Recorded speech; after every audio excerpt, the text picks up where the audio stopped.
Qui êtes-vous, Stéphane Perry? J'ai 56 ans, je suis conseiller municipal à la commune de Caparnier-Vosges et candidat tête de liste pour les prochaines élections municipales, donc, qui s'intitule Rassemblement pour un changement de cap.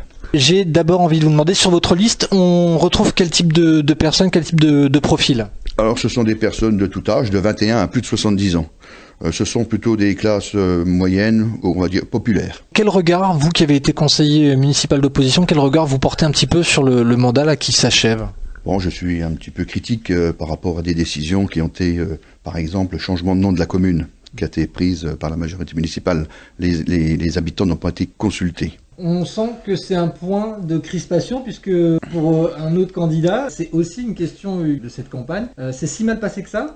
Oui, parce que c'est notre identité. On ne peut pas changer le nom d'une ville comme Thaon-les-Vosges, avec un passé exceptionnel au niveau industriel, par exemple. Qu'est-ce qu'on fait au final? Eh ben, on change de nom. Comment? Eh ben, on fait un référendum. Pour moi, je pense qu'il faudrait quand même revenir sur Thaon-les-Vosges. Mais garder le nom Thaon-les-Vosges. Bon, il faut penser quand même à Girmont-Honcourt, les habitants de Girmont-Honcourt. Mais bon, on fera un référendum et puis ils décideront s'ils sont en accord avec nous pour changer le nom et garder le nom de Thaon-les-Vosges. En notant que de toute façon la fusion elle est faite, on ne peut pas revenir en arrière. Alors oui, tout à fait, tout à fait. Bon, là-dessus, à ce niveau-là, je ne veux pas m'engager pour un... Voilà, on reste sur ce statut. Le gros point chaud de cette campagne à Cap-Avenir-Thaon, c'est la BTT, le futur projet de parc. Quel regard vous portez là-dessus? On fait quoi? On annule ou qu'est-ce qu'on fait de cette zone? Non, on annule. Il faut annuler parce que c'est un parc, comme je disais à vos confrères, les gens qui viennent se manifester à l'intérieur, donc ils y restent. Mais après, quand ils sortent du parc, ils ne vont pas sur la commune de Thaon-les-Vosges. Et donc, ils ne consomment pas. Ils consomment qu'à l'intérieur du parc. Donc, ça n'apporte pas pour notre centre-ville, par exemple, une richesse supplémentaire, on va dire. Donc pour vous aussi, l'économie de Thaon n'a pas à être orientée vers le tourisme. Son passé il est industriel et son avenir doit l'être aussi. Au niveau touristique, je vais parler de toute la partie Moselle, donc les Avios en font partie, jusqu'à le domaine des lacs. Toute cette partie-là doit être touristique. Bon, on va garder bien entendu Visquès, Annette, on n'y touche pas. On développe cette zone avec quoi? L'installation de camping? Est-ce que ça c'est déjà une idée ou? La partie arrière qui donne jusqu'à l'eau blanche, la partie boisée, un peu il y a des prés, il y a un étang, toute cette partie-là, ça serait en harmonie avec la nature.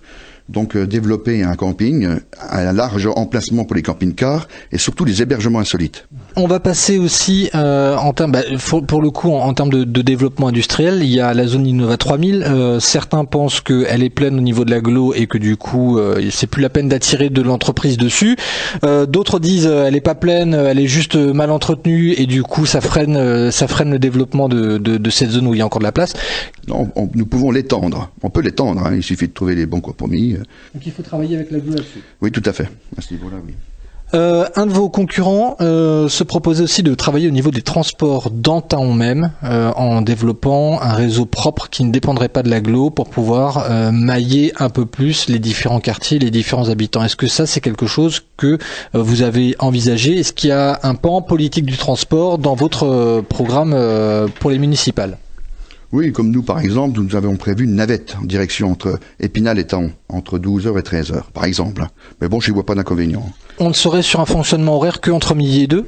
Non, pas spécialement, mais j'ai une demande des habitants qu'entre 12h et 13h, il n'y a pas de transport sur Épinal. Est-ce que, selon vous, la façon de circuler au centre-ville, le plan de circulation, ça se passe bien? Ou est-ce qu'il y a des gros points noirs? Qu'est-ce qu'on peut modifier? Quel est le retour, vous, de terrain que vous avez eu au cours de cette campagne et qu'est-ce que vous proposez? Non, la circulation, c'est vraiment dramatique. Il n'y a rien qui va, absolument rien. Nous avons des sens uniques qui ne doivent pas être dans des endroits qui ne doivent pas y être.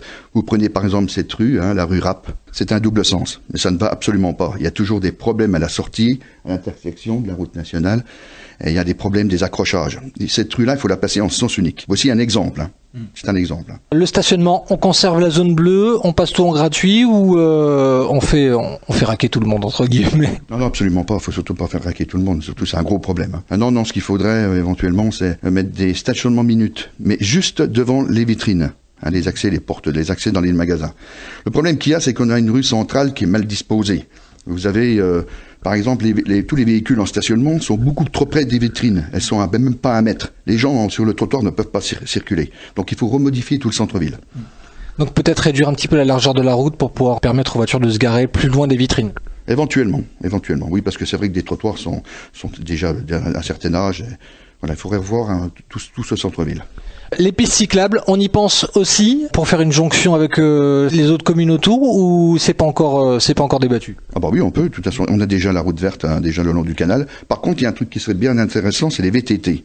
En partant des Avios, comme j'évoquais tout à l'heure, donc des hébergements insolites, toute cette partie-là, donc en partant des Avios, jusque des domaines des lacs. Un circuit VTT, ou un circuit en sens unique. Et j'imagine, il y a quand même une partie sécurité. Qu'est-ce qu'on fait en termes de sécurité, alors que Cap Avenir, c'est pas Chicago, quoi? Ah non, tout à fait, mais il faut quand même augmenter l'effectif de la police municipale. Nous avons 2 titulaires. Normalement, théoriquement, pour une ville de plus de 1000 habitants, c'est 1 policier municipal. Donc il faudrait vous calculer combien on est. Nous ne sommes même pas à 9000 habitants, juste à ce niveau-là. Donc s'il faut augmenter, c'est l'effectif de la police municipale et en sortie nocturne. Même, pourquoi pas, armée. Entre autres, et ce qui serait primordial, c'est donc, comme je vous disais tout à l'heure, la surveillance avec des caméras, la vidéosurveillance, mais pas spécialement au centre-ville, dans certains quartiers, des quartiers stratégiques. Je vais vous donner un exemple. Le 11 février, à l'après-midi, nous avons eu 4 cambriolages, 4 maisons, donc il y a eu le lotissement Parc Désir-Montant, rue Chopin et Jolibois. Donc en plein jour. Donc nous aurions des caméras, ça pourrait déjà faire des recherches sur les infractions. Mais au final, la caméra, est-ce que elle ne fait pas que déplacer le problème? Non, c'est des endroits stratégiques. Vous savez, vous allez voir circuler avec la caméra, vous allez voir des véhicules suspects qui pourraient être suspects. Faut les mettre dans les endroits bien spécifiques. Vous m'aviez dit brièvement que on était passé à un peu moins de 9000 habitants pour Thaon. Comment on fait venir des habitants finalement? Je vous dis, par rapport au tourisme, c'est important. Vous savez, ce qu'on pourrait faire, c'est comme à la fin des années 80, on organisait, il y avait des rallyes pas très loin, on faisait ça à la Rotonde, des concentrations de motos. Surtout à Thaon, on a beaucoup de gens qui collectionnent des voitures, il y a beaucoup de motards, Harley-Davidson.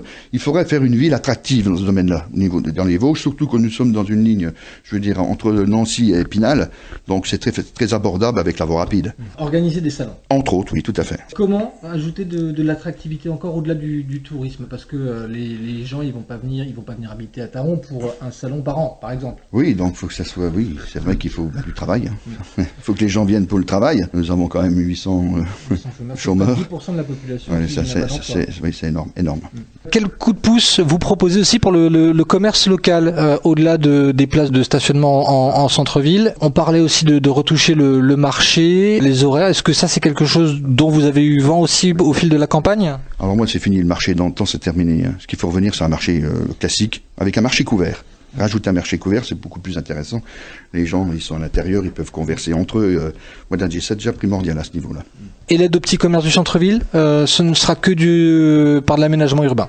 Par contre, ce que je propose, moi, c'est la commune, la mairie. Donc, nous pourrions racheter des cellules vacantes de commerce pour les proposer à des nouveaux commerçants. Surtout que les premières années, c'est très difficile. Là, je ne veux pas évoquer, j'ai des commerçants que je connais qui ont des gros problèmes. Et nous allons peut-être avoir encore un commerçant de moins dans notre commune. Un peu comme à Saint-Dié, finalement, l'idée qui avait été reprise aussi par Monsieur Mouret. Oui, tout à fait. Oui, je l'ai vu avec une relocation derrière, par un loyer modéré. Voilà. Mais c'est ce qu'il faut. Surtout les premières années, c'est plus difficile.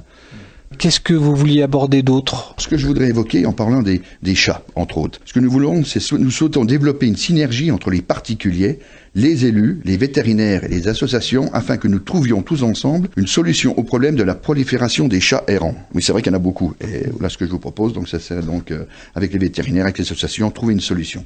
C'est un thème que j'ai pas du tout vu, qui a été abordé par d'autres. C'est un problème qui a été beaucoup remonté? Oui, tout à fait, oui, depuis un certain temps déjà. Ça a déjà été évoqué avec la majorité municipale. Et il n'y a jamais eu d'aboutissement. En termes associatifs, Thaon n'est pas à plaindre. Il y a un tissu quand même qui est quand même très très riche.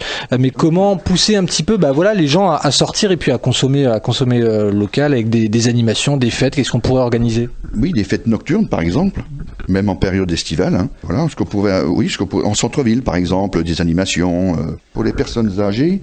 Nous pourrions organiser des activités. Il existe également des rencontres intergénérationnelles, ateliers mémoire, lecture ou équilibre, de la gym douce, de prévention pour la lutte contre les pertes d'autonomie, par exemple des personnes âgées. Tout ça, on pourrait faire un engagement qui serait très intéressant.